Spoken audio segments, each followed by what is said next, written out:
Hello friends, this is Dr. Atul Kumar Vaibhav, intern 2019 batch AIIMS Patna.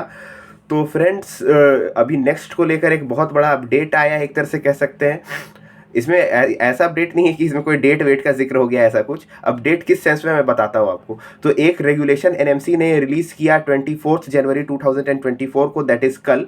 उसमें जो है उन्होंने फिर से जो है सजेशंस मांगा है सभी लोगों से, जो भी स्टूडेंट्स हैं, फैकल्टीज़ हैं या यूनिवर्सिटी या कॉलेज को रिप्रेजेंट करते हैं, उन लोगों से उनका ओपिनियन, उनका सजेशन, उनका फीडबैक मांगा है। तो देखिए यही है वो नोटिस। उसमें लिख रखा है कि as per the recommendations of the committee constituted by the approval of honourable minister of health and family welfare to examine the implementation और preparation of conducting the next, the valuable feedback of all the stakeholders is invited by the NMC.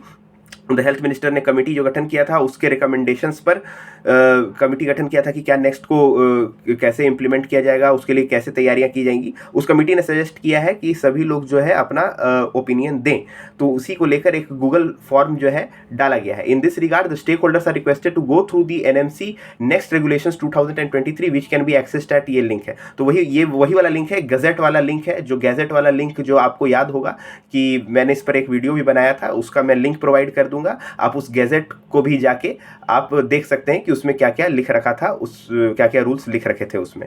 तो कहा गया है कि पहले आप इसको gadget को पढ़ लीजिए। देखिए इसको पढ़ के उतना कोई खास फायदा है नहीं, क्योंकि इसके बाद बहुत कंफ्यूजन हुआ था। हेल्थ मिनिस्टर कुछ कह रहे थे, गैजेट में कुछ लिखा था, बाद की कुछ नोटिफिकेशन कुछ और लिखा था।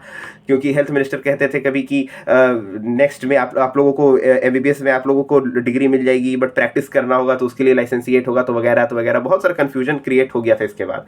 तो आपको मन है तो आप पढ़ सकते हैं ये गैजेट, या मेरा जो वीडियो इससे रिलेटेड इसका मैं लिंक डिस्क्रिप्शन में प्रोवाइड कर दूंगा, आप उसको जाके दे सकते हैं। लेकिन इसको देखने से अभी कोई वैसा कुछ खास मतलब है नहीं, क्योंकि अगला पॉइंट इंपॉर्टेंट है जिसमें आप लोगों को सजेशन देना है। ये पॉइंट है, all the concern stakeholders are hereby requested to submit their feedback by filling up the feedback form at the link.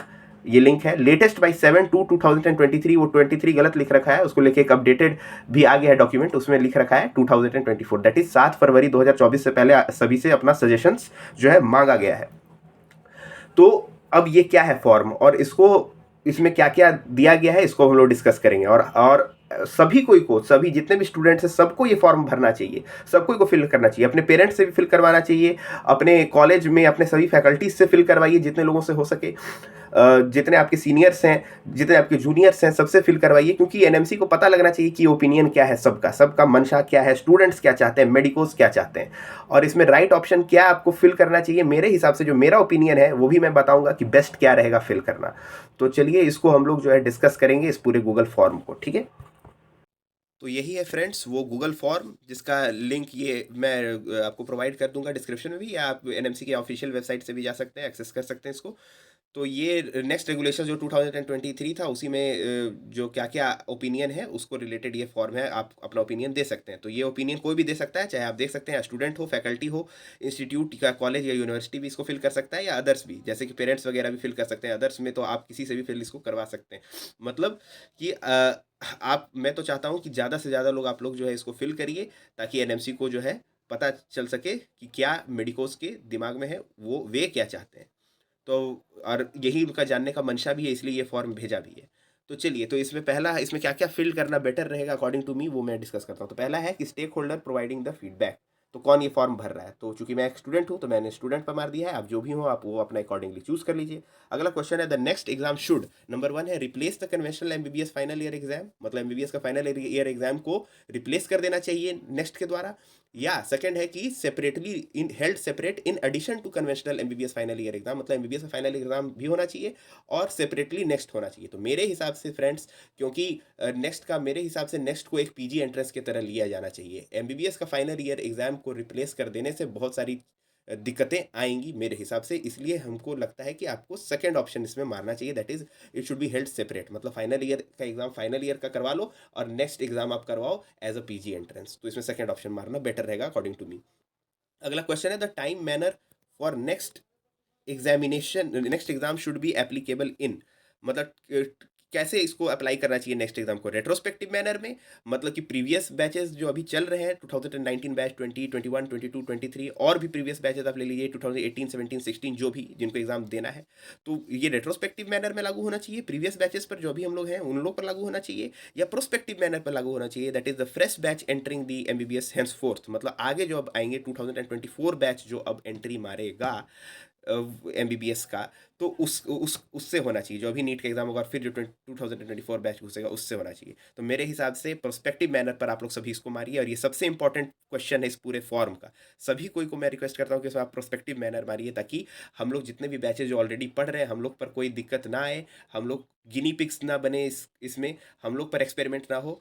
आप आगे के बैचेस पर लागू करिए। देखिए, होना तो सबका भला चाहिए, चाहे आगे के बैचेस हो चाहे प्रेजेंट बैच हो, लेकिन अगर जो एनएमसी का जो लक्षण है, क्योंकि ये लोग इतने कंफ्यूज रहते हैं, मंत्रालय कंफ्यूज रहता है, एनएमसी कंफ्यूज रहता है, तो इसको लेके आगे दिक्कत भी हो सकता है। तो खुद पर दिक्कत क्यों लेना, तो रेट्रोस्पेक्टिव मैनर पर आप लोग नहीं मारिए, सबको प्रोस्पेक्टिव मैनर पर इसमें मारिए कि आगे के बैचेस से हो। अब अगला क्वेश्चन है, next exam to serve as a qualifying exam for, इसमें मल्टीपल ऑप्शन चूज कर सकते हैं, मतलब नेक्स्ट एग्जाम किस चीज़ का क्वालिफाइंग एग्जाम होना चाहिए।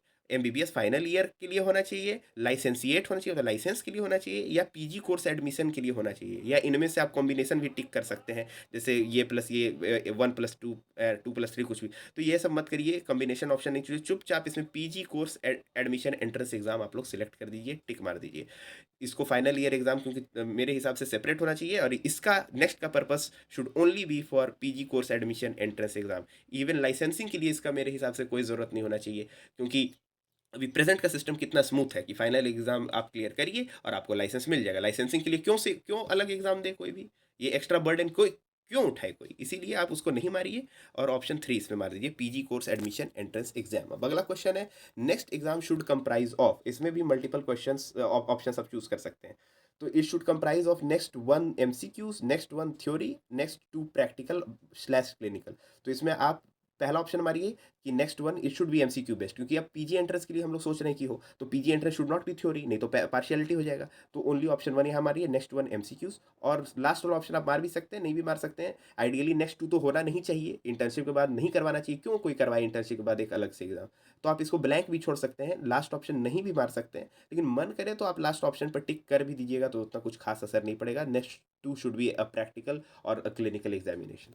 नाउ नेक्स्ट अगला क्वेश्चन है, the pattern of next 1 exam should be MCQ, theory या अदर, ये भी मल्टीपल इसमें आप चूज कर सकते हैं। तो अगेन थ्योरी नहीं मारना है, ये मोर और लेस प्रीवियस क्वेश्चन जैसा ही है, तो इसमें एमसीक्यूज पर टिक मारिए, कंप्यूटर बेस्ड एमसीक्यू टेस्ट होना चाहिए। अगला है, the pattern of next 2 exam should B, तो इसमें थ्योरी है, प्रैक्टिकल या क्लिनिकल है या अदर है, इसमें मल्टीपल आप चूज कर सकते हैं, कुछ मल्टीपल मत चूज करिए, आप इसको या तो एमटी छोड़ दीजिए या तो इसमें आप प्रैक्टिकल / क्लिनिकल पर टिक कर दीजिए।